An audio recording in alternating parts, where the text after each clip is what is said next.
Hi, everyone. Let's discuss the difference between using the term confidence versus probability when we're describing confidence intervals.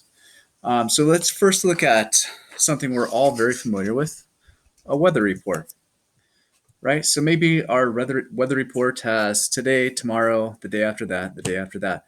And it says that the temperature will be 64 degrees with a 40% chance of rain. Tomorrow will be 80% chance of rain. The day after that, 20%. The day after that, 10%. And you'll notice that I have yesterday on here. And that would be crazy because we don't have weather forecasts that describe the probability of rain yesterday. And why is that? Well, these are things that will happen in the future. And probability describes the likelihood of an outcome for an event that will take place in the future. Okay, so we do not assign a probability to the probability that it rained yesterday or something that happened in the past.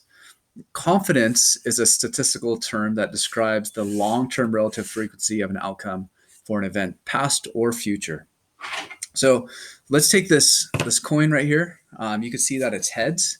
I can talk about the probability that the next time I flip this coins that it'll come up heads, right? Because that's something I have not done yet. And we would all know that, okay, this has a probability of 50% coming up heads and it happened to come up tails. All right. But if I flip this coin, I just flipped it.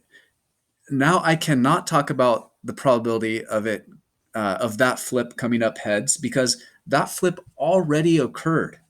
I already know that it came up heads. It either comes up heads or it doesn't.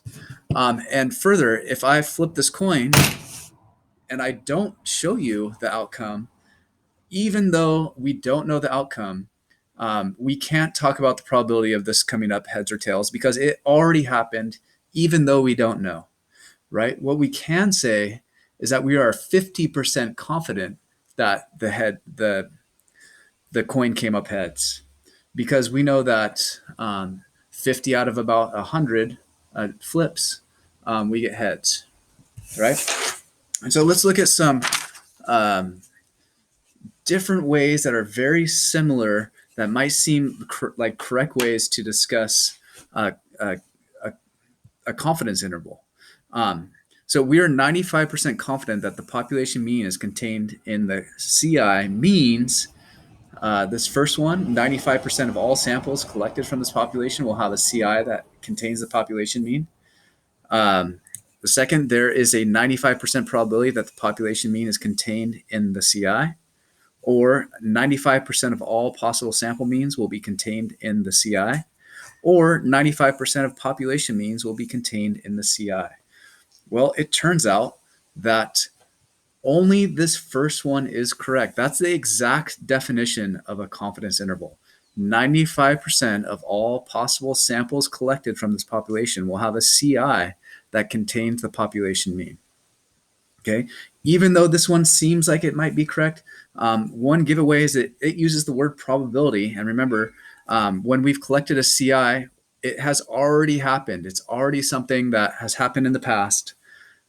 So it either does or it doesn't capture the true mean, the population mean, even though we might not know whether or not for sure if it has captured.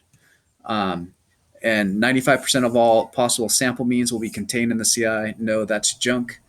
And then also this last one, 95% of all population means will be contained in the CI. Again, that one's junk.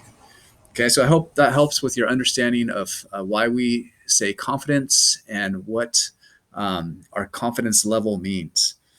Thanks for watching.